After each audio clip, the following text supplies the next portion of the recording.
बन देवी बन देव उदारा, करियहि सास ससुर सम सारा, करियहि सास ससुर सम सारा। जय श्री राम। तो आइए भक्तों, एक बार पुनः श्री रामचरितमानस के अयोध्या कांड में प्रभु के वनवास के वृतांत के कथा को आगे बढ़ाते हैं। माता कैकेयी ने राजा दशरथ से 2 वरदान मांगे हैं। प्रभु श्री रामचंद्र जी सुबह सुबह आकर पिता की ऐसी दशा देखते हैं, कारण जानते हैं। उसके बाद अपनी माँ कौशल्या के पास जाते हैं और जाकर माँ से निहोरा करते हैं कि हे माता, मैं अब वन में जाने वाला हूँ। तभी माता सीता आती हैं, अनेक प्रकार से वंदना करते हुए, यातना करते हुए माता सीता प्रभु श्री रामचंद्र से जाने के लिए आग्रह करती हैं। और कैसे कहती हैं, आइए गोस्वामी जी क्या लिखते हैं, ध्यान लगाकर सुनते हैं हम लोग। और प्रभु के चरणों में नतमस्तक होते हुए भक्तिमय महान सरोवर में, भक्तिमय महासागर में गोता लगा के आनंद की प्राप्ति करते हैं। वन देवी वन देव उदारा, करिहहि सासु ससुर सम सारा, कुश किसलय साथरी सुहाई, प्रभु संग मंजु मनोज तुराई। उदार हृदय के वन देवी और वन देवता मेरे सास ससुर के समान होंगे और वो मेरी रक्षा करेंगे। कुशा और पत्तों की सुंदर साथरी मेरी बिछौना बन जाएगी। हे प्रभु, मैं आपके साथ वन में रहने के लिए तैयार हूँ। कंद मूल फल अमेय आहारु, अवध सौध समसरिस पहारु, छिन छिन प्रभुपद कमल बिलो की, रहे मुदित दिवस जिमिको की। मैं तो कंद मूल और फल को अमृत के समान आहार बनाकर खा लूँगी प्रभु। वन के पहाड़ों को ही अयोध्या के सैकड़ों राजमहल के समान समझ लूँगी। क्षण क्षण में प्रभु के चरण कमलों को देखकर मैं इतनी आनंदित रहूँगी कि जैसे दिन में चकवी रहती है। हे स्वामी, हे प्रभु, हे प्राण प्रिय, मुझे अपने साथ लेके चलिए। बन दुखनाथ कहूँ बहु तेरे, माता सीता पुनः कहती हैं कि बन दुखनाथ कहे बहु तेरे, भय विषात परिताप घनेरे, प्रभु युग वियोग लवलेश समाना, सब मिल होई न कृपा निधाना। हे नाथ, आपने वन के बहुत प्रकार से दुख और बहुत प्रकार से भय और विषाद का संताप हमको बता दिया है, किंतु हे कृपा निधान, वे सब मिलकर आपके वियोग से, आपके ना प्राप्त होने से उत्पन्न होने वाले दुख के लवलेश के समान नहीं हो सकते, क्योंकि आपके बिना मेरा जीवन ही निराधार है। अस जिय जानि सुजानि शिरोमणि, ले संग मुहे छाड़िय जनी, बिनती बहुत करौ का स्वामी, करुणामय उर अंतर्जामी। ऐसे जीने में क्या जीना, हे शिरोमणि, आप मुझे साथ लेके चलिए, यहाँ मत छोड़िए, क्योंकि मैं आपसे यही विनती करती हूँ। हे करुणामय, आप तो सबके हृदय के बातों को जानते हैं, तो मेरी इस बात को आप कैसे नहीं समझ पा रहे हैं। राखी अवध जो अवधि लगी, रहत न जनहि प्राण, दीन बंधु सुंदर सुखद, शील स्नेह निधान। हे दीन बंधु, हे सुंदर, हे सबको सुख देने वाले मेरे स्वामी, हे शील के भंडारण, यदि 14 वर्ष की अवधि तक आप मुझे अयोध्या रखते हैं तो यह जान लीजिए कि मेरे प्राण 14 दिन तक भी नहीं बच पाएंगे। 14 वर्ष तो बहुत बड़ी बात होती है स्वामी। मोहि मग चलत न होई हारी, छिन छिन चरण सरोज निहारी, सब ही भात पिय सेवा करी हो, मार्ग जन सकल संभरियो। क्षण क्षण में आपके चरणों के कमल को देखकर मुझे मार्ग में चलने वाली थकावट समझ में नहीं आएगी। और हे नाथ, हे प्रियतम, मैं सभी प्रकार से आपकी सेवा करती रहूँगी और मार्ग में चलने से होने वाली आपकी सारी बाधाओं को, आपकी सारी थकावटों को मैं पैर दबाकर सभी थकावटों को दूर कर दूँगी। पाय पखारी बैठी तरु छाही, करहूँ बाग मुदित मन माही, श्रम कन सहित श्यामल तनु देखे, कह दुख समो प्राणपति पेखे। मैं आपके पैर धोकर पेड़ों की छाया में बैठाकर मन में प्रसन्न होकर आपके लिए पंखा चलाऊंगी, अर्थात पंखा डुलाऊंगी, हवा करूंगी, पसीने के बूंदों सहित श्याम जी का श्यामा शरीर अर्थात आपका सांवला शरीर को देखकर हे प्राणपति दर्शन करते हुए सारे दुखों को मैं अवकाश पर भेज दूंगी अर्थात सभी दुखों को हृदय मन से प्रसन्नता से झेल लूंगी, मुझे कोई समस्या नहीं होगा। किंतु हे नाथ मुझे इस अयोध्या में अकेले ना छोड़ें। सम्महित्र त्रुपल्लवडासी पाय पलोटे सब निषिदासी बार बार मृद मूर्ति जोही लाग ही तात बयारी न मोही।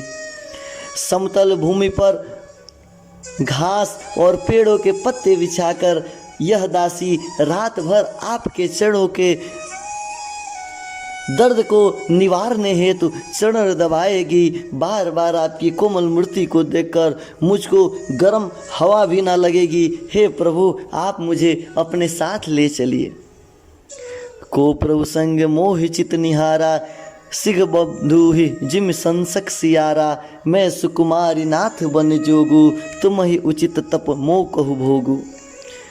प्रभु के साथ रहते मेरी ओर आँख उठाकर देखने वाला इस पूरे ब्रह्मांड में कौन है अर्थात कोई नहीं मुझे देख सकता है जब आप मेरे साथ रहेंगे। जैसे सिंह की स्त्री सिंहनी को खरगोश और सियार नहीं देखा करते हैं तो हे प्रभु आपके साथ मुझे आँख उठाकर देखने वाला इस ब्रह्मांड में कोई नहीं है। मैं सुकुमारी हूँ और हे नाथ वन के योग्य भी हूँ। आप तो तपस्या से उचित भाव से देखते हैं तो मुझे भी इस विषय का भोग बनाइए। ये सब वचन कठोर सुनी जौन हृदय बिलगान तो प्रभु विस्मय वियोग दुख सही पावर प्राण। ऐसे कठोर वचन कर भी जब मेरा हृदय नहीं फटा है तो हे प्रभु ऐसा मालूम होता है ये पामर प्राण आपके वियोग का भीषण दुख सह लेगा।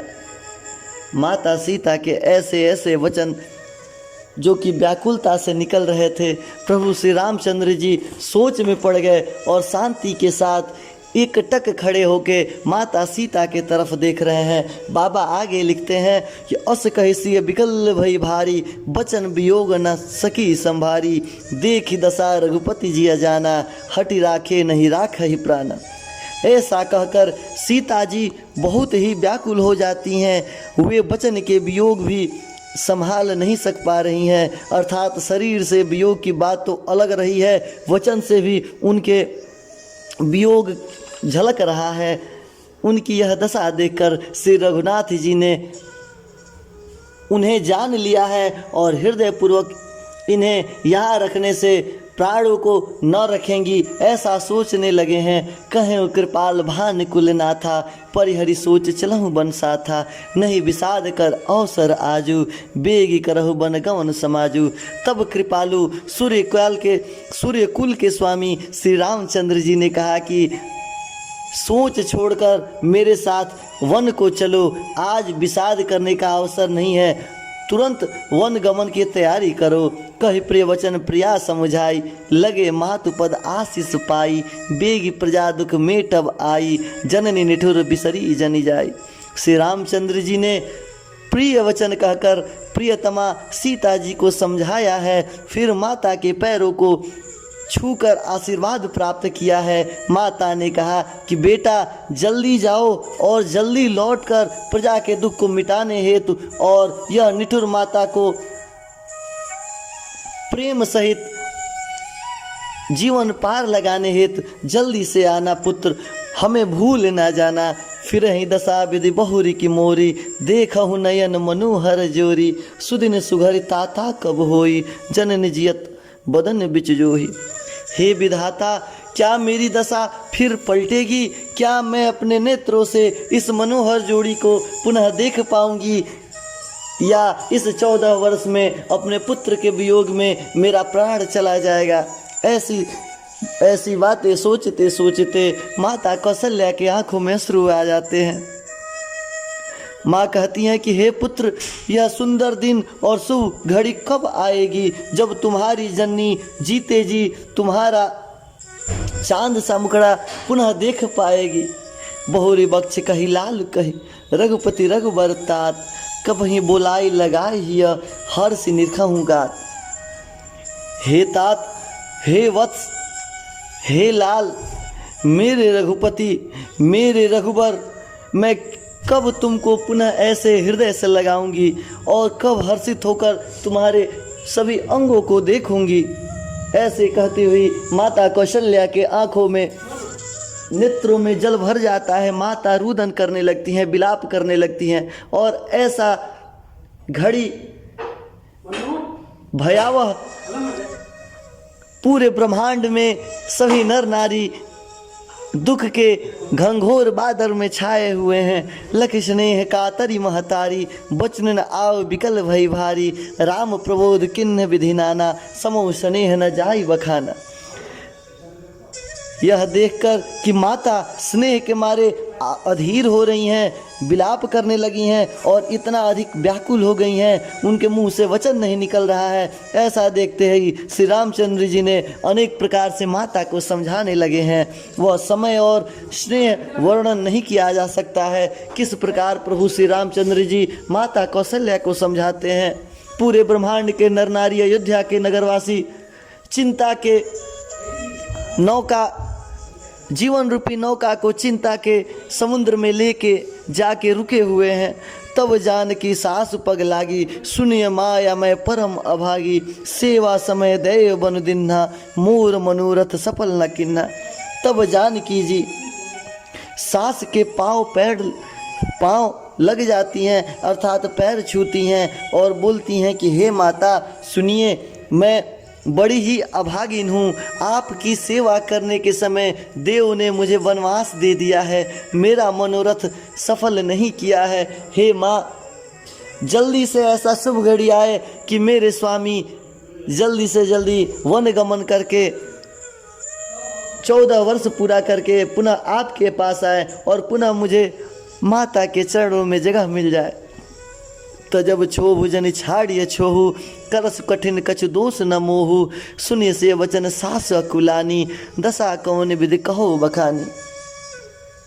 आप क्षोभ का त्याग कर दें, परंतु कृपा नहीं छोड़िएगा। कर्म की गति कठिन है, मुझे भी कुछ दोष नहीं है। सीता जी के ऐसे वचन सुनकर सास व्याकुल हो जाती हैं, अर्थात माता कौशल्या और ही व्याकुल हो जाती हैं। उनकी दशा में किस प्रकार से वखान किया जाए, यह सोचने वाली बात होगी। बारहि बार लाई उर्लिन्ही, धर धीरज सिख आशीष दिन्ही। अचल हो अहिवात तुम्हारा, जब लगी गंग जमुन जलधारा। उन्होंने सीता जी को बार बार हृदय से लगाया है और धीरज धरकर शिक्षा दी है, आशीर्वाद दी है कि जब तक गंगा जी और यमुना जी की धारा बहती रहे तब तक तुम्हारा सुहाग अचल रहे। अर्थात हे पुत्री, तुम आजीवन सुहागिन रहो। सीत ही सासु आशीष सिख, दिन अनेक प्रकार। चले नाई पद पद्म सिर, अतिहित बारहि बार। सीता जी को सास ने अनेक प्रकार से आशीर्वाद और शिक्षा दी है और वे सीता जी बड़े ही प्रेम से बार बार माता कौशल्या के चरण कमलों में सिर नवाकर प्रणाम करती हुई वहाँ से चल देती हैं। समाचार जब लक्ष्मण पाए, व्याकुल बिलख बदन उठी धाये।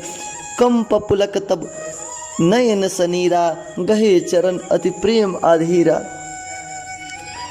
गोस्वामी जी ने इस व्याख्या को करुण रस में इतना पिरोया है कि भक्तजनों एक एक दोहा पढ़ने के बाद आंखों से अश्रु अपने आप आने लगता है।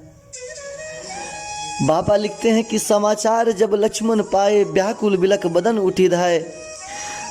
जब लक्ष्मण जी को यह समाचार मिलता है कि उनके प्रिय भाई, उनके बड़े भाई श्री रामचंद्र जी जो कि उनके हृदय में निवास करते हैं, वन को जाने वाले हैं, यह बात सुनते ही लक्ष्मण जी अत्यंत ही व्याकुल हो जाते हैं, उदास मुँह कर लेते हैं, शरीर कांपने लगता है और पूरे शरीर में रोमांच भर जाता है, नेत्रों में आंसुओं के धार बहने लगते हैं। बाबा लिखते हैं कि कंप पुलक तन नयन सनीरा, गहे चरण अति प्रेम अधीरा। शरीर कांपने लग रहा है। प्रेम से अत्यंत अधीर होकर उन्होंने श्री राम जी के चरणों को पकड़ लिया है। जाके प्रभु के चरणों को पकड़ के बोलते हैं कि हे नाथ, मुझ अभागे को छोड़कर आप ना जाएं। कही न सकत कछु चितवत ठाढ़े, मिनु दिन जनु जल ते काढ़े। सोच हृदय विधि का होनिहारा, सब सुख सुकृत सिरान हमारा। वे कुछ कह नहीं सकते हैं, खड़े खड़े देख रहे हैं, ऐसे दीन हो रहे हैं मानो जल से निकलने वाले मछली दीन होती जाती है, बिन जल के तड़पने लगती है। उसी प्रकार प्रभु ने हृदय में संकोच रखा है। विधाता यह कैसा लीला कर रहे हैं, क्या हमारा सब सुख और पुण्य यहीं पे पूरा हो गया? ऐसा सोचते हुए लक्ष्मण जी के आंखों में आंसू आ रहे हैं। उनके आंसू प्रभु के चरणों में गिर रहे हैं। प्रभु इस जल को देखते ही संकोचित हो जाते हैं। मोह कहो का कहब रघुनाथा, रखई भवन की ले ही साथा। राम बिलो की बंधु कर जोरे, देह गे सब सुन तृण तोरे। अंततः लक्ष्मण जी को जब थोड़ा सा चेत आता है तो वो प्रभु श्री रामचंद्र जी से हाथ जोड़ के कहते हैं कि हे रघुनाथ जी, मुझे क्या कहना चाहते हैं? आप मुझे घर पे रखेंगे कि मुझे अपने साथ लेके चलेंगे? श्री रामचंद्र जी ने भाई लक्ष्मण को हाथ जोड़े और शरीर तथा घर सभी नाता से तोड़े हुए खड़े देखकर अत्यंत ही व्याकुलता से सोचने लगते हैं कि अभी तो मैंने अपनी माता को समझाया है, सीता को समझाया है, अब लक्ष्मण को जो कि मेरे प्राण प्रिय से भी ज़्यादा है उसे कैसे समझाऊं? प्रभु बोलते हैं कि बोले बचन राम नय नागर, सील स्नेह सरल सुख सागर। तात प्रेम बस जन कदराहूँ, समुझ हृदय परिणाम ऊँचाऊँ। तब नीतियों में निपुण और सील और स्नेह से सरलता के साथ सुख के समुद्र श्री रामचंद्र जी लक्ष्मण जी से बोलते हैं कि हे भाई, परिणाम में होने वाले आनंद को हृदय में समझकर तुम प्रेम बस अधीर मत हो जाओ। मातु पिता गुरु स्वामी सिख, सिर धरि करहि सुभाए। लहो लाभ तिन जन्म कर, नतर जन्म जग जाए। जो लोग माता पिता गुरु और स्वामी के शिक्षा की स्वाभाविक ही सिर पर चढ़ा लेते हैं, अर्थात माता पिता के साथ ही साथ गुरु के आज्ञा के पालन करते हैं, उन्होंने ही इस जन्म का उचित लाभ लिया है, अर्थात उनका जीवन इस जगत में व्यर्थ नहीं गया है। हे भाई, हे तात, यदि तुम या मैं या कोई भी अपने माता पिता और गुरु के आज्ञा का पालन करता है तो वह इस संसार का सबसे बड़ा धर्मात्मा होता है। अस जिया जान सुनहु सिख भाई, करहु मात पितु पद सेवकाई। भवन भरत रिपुसूदन नाही, राव ब्रीद मम दुख मन माही। हे भाई, हृदय में ऐसा जानकर मेरी यह सीख लो कि और माता पिता के चरणों की सेवा करते रहो। भरत और शत्रुघ्न घर पर नहीं है, महाराज वृद्ध हो रहे हैं और उनके मन में मेरे लिए अत्यंत दुख है। तो हे भाई, तुम प्रभु के साथ अर्थात पिताजी के साथ लगे रहो। अस जिया जान सुनो सिख भाई, करहु मात पितु पद सेवकाई।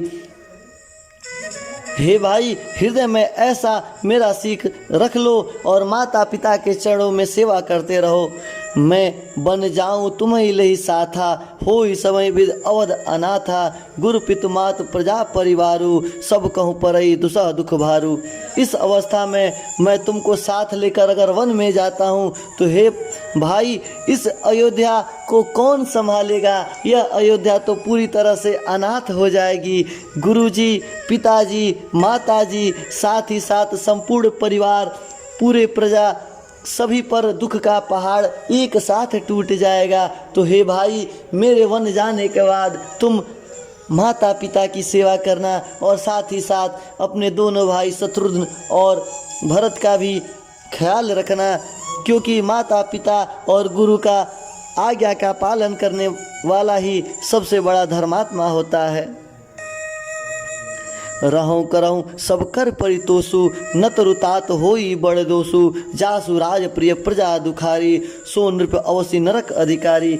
अतः हे भाई तुम यहीं रहो और सबको संतोष करते रहो, नहीं तो हे तात बड़ा ही दोष लगेगा। जिसके राज्य में प्यारी प्रजा ही दुखी रहती हो वह राजा अवश्य ही नरक का अधिकारी होगा। तो हे तात, हे भाई, तुम मेरे अनुपस्थिति में अपने भाइयों के साथ अर्थात भरत जी के साथ, शत्रुघ्न के साथ माता पिता की सेवा करते रहना और संपूर्ण प्रजा का भी रक्षक बन के रहना। रहूं तात असिनित बिचारी, सुनत लखन भय व्याकुल भारी। सियरे वचन सुखी गए कैसे, परसत तुहिन ताम्र सुजैसे। हे तात, ऐसी नीति विचार कर तुम घर पे ही रह जाओ। यह सुनते ही श्री लक्ष्मण जी बहुत ही व्याकुल हो जाते हैं। इन शीतल वचनों से वह सूख जाते हैं, जैसे पाल के स्पर्श से कमल सूख जाता है, उसी प्रकार श्री लक्ष्मण जी का चेहरा उतर जाता है। उतर न आवत प्रेम बस गहे चरण अकुलाई, नाथ दास मैं स्वामी तुम तजहु तात काह बसाई। प्रेम बस लक्ष्मण जी कुछ उत्तर नहीं दे पाते हैं। उन्होंने व्याकुल होकर श्री रामचंद्र जी के चरणों को पकड़ लिया है और पुनः कहते हैं कि हे नाथ, मैं दास हूँ और आप स्वामी हैं, अतः आप मुझे छोड़िए मत, नहीं तो मेरा क्या वश है। हे स्वामी, आपने मुझे सीख तो बड़ी अच्छी दी है, परंतु मुझे अपने कायरता से मुझे यहाँ नहीं रहना है। शास्त्रों और नीतियों तो श्रेष्ठ पुरुष के लिए ही अधिकृत होती है। जो धीर है, जो धर्म की धुरी को धारण करने वाला है। दिन मोय सीख नीक गोसाई, लागी अगम अपन कदराई। नर बर धीर धर्म धुरधारी, निगमती कहते अधिकारी। हे स्वामी, आप मुझे कायर ना बनाइए। मैं प्रभु स्नेह प्रतिपाला, मंदरु मेरु की लेहि मराला। गुरु पित मात न जानहु काहू, कहूँ स्वभाव नाथ पति आहूँ। मैं तो आपका सेवक हूँ। हे प्रभु, मैं तो आपके स्नेह से पला हूँ, आपका छोटा बच्चा हूँ, आपका छोटा भाई हूँ, आपका ही शिष्य हूँ। कहीं हंस भी मंदरांचल या सुमेर पर्वत को उठा सकता है क्या? उसी प्रकार हे नाथ, मैं आपके बिना स्वाभाविक ही बताता हूँ कि मैं आपके बिना नहीं रह सकता। आप विश्वास करिए, मैं आपको छोड़कर गुरु पिता माता किसी को ही नहीं जानता, क्योंकि मैं तो आपका भक्त हूँ। मेरे लिए आप गुरु हैं और मेरे माता पिता के समान हैं। आप मेरे मार्गदर्शक हैं। जह लगी जगत स्नेह सगाई, प्रति प्रतीत निगम निज गाई। मोरे सबई एक तुम स्वामी, दीन बंधु और अंतर्जामी। जगत में जहाँ तक स्नेह संबंध और प्रेम विश्वास की बात हो, जिनको स्वयं वेद ने कहा है हे स्वामी, हे दीन बंधु, हे सबके अंदर हृदय की बातों को जानने वाले, मेरे तो सब कुछ आप ही हैं। धर्म और नीति उपदेश तो सब उसको करना चाहिए जिसे कृति विभूति ऐश्वर्य सद्गति प्यारी हो, किंतु जो मन वचन कर्म से चरणों को ही प्रेम करता हो, तो हे कृपा सिंधु, क्या वह त्याग करने की योग्य है? धर्म नीति उपदेश हुताही, कीर्त भूति सुगति प्रिय जाही। मन कर्म बचरण चरण रत होई, कृपा सिंधु परिहर की सोई। हे कृपा सिंधु, आप मुझ पे कृपा कीजिए। करुणा सिंधु सुबंधु के सुनि, मृद वचन विनीत। समुझाए उरलाई प्रभु, जानि स्नेह सभीत। दया के समुद्र श्री रामचंद्र जी ने भले भाई के कोमल और नम्रता युक्त वचन सुनकर उन्हें स्नेह के कारण डरे हुए जानकर हृदय से लगाकर पुनः समझाया है। मांगहु विदा मातु सन जाई, आवहु बेग चलहु बन भाई। मुदित भय सुनि रघुबर बानी, भयहु लाभ बढ़ गई बढ़हानी। और कहते हैं कि हे भाई जाओ, माता सुमित्रा से विदाई मांग कर आओ और तुम भी मेरे साथ वन को चलो। रघुकुल के श्रेष्ठ श्री रामचंद्र जी की ऐसी वाणी सुनकर लक्ष्मण जी आनंदित हो जाते हैं। बड़ी हानि दूर हो जाती है और वह भी लाभ को लेने हेतु, प्रभु के चरणों में सेवा करने हेतु प्रभु की बातों को सुनकर अत्यंत प्रसन्न हो जाते हैं। हर्ष हृदय मातु पहियाए, मनहु अंध फिर लोचन पाए, जाए जननी पग नायऊ माथा, मनु रघुनंदन जानकी साथा। वे हर्षित हृदय से माता सुमित्रा जी के पास जाते हैं, मानो अंधा फिर से नेत्र पा गया हो। उन्होंने जाकर माता के चरणों को नतमस्तक किया है, किंतु उनका मन तो रघुकुल को आनंद देने वाले श्री रामचंद्र जी और जानकी के साथ था। पूछे मात मलिन मन देखी, लखन कही सब कथा बिसेखी, गई सहम सुनि वचन कठोरा, मृग देखी दवो जन चहुओरा। माता ने उदास मन देखकर उनसे कारण पूछा। लक्ष्मण जी ने सब कथा विस्तार से सुनाया है। सुमित्रा जी कठोर वचनों को सुनकर ऐसी ही सहम जाती हैं जैसे हिरनी चारों ओर वन में आग लगा देकर सहम जाती है। लखन लखे उभा अनरथ आजू, ए स्नेह बस करब अकाजू, मांगत विदा सभय सकुचाही, जाई संग विधि कहीं किनाही। लक्ष्मण ने देखा कि आज अब अनर्थ हुआ, ये स्नेहवश काम बिगाड़ देगी, इसलिए वो विदा मांगते हुए डर के मारे सकुचा जाते हैं। लक्ष्मण जी सोचते हैं कि कहीं माता दुखी होकर मुझे रोकने ना लगे और काम ही बिगड़ जाएगा, मैं प्रभु की सेवा नहीं कर पाऊंगा। वह मन ही मन यही सोचते हैं कि हे विधाता, माता साथ जाने के लिए कहेंगी या नहीं कहेंगी, अब मैं क्या करूं, किस विवश में पड़ गया हूँ। समुझ सुमित्रा राम सिय, रूप शिशूल स्वभाव, नृप स्नेह लखि धने सिर, पापिन दिन कुदाव। सुमित्रा जी ने श्री रामचंद्र जी और सीता जी के रूप में सुंदर शील और स्वभाव को समझकर और उन पर राजा का प्रेम देखकर अपना सिर धुना पिटा और कहा कि पापिन कैकेयी ने बुरी तरह से घात लगाया था। आज का यह वृत्तांत यहीं पे समाप्त करते हैं, फिर मिलते हैं अगले प्रसंग में। तब तक के लिए जय श्री राम, जय जय श्री राम।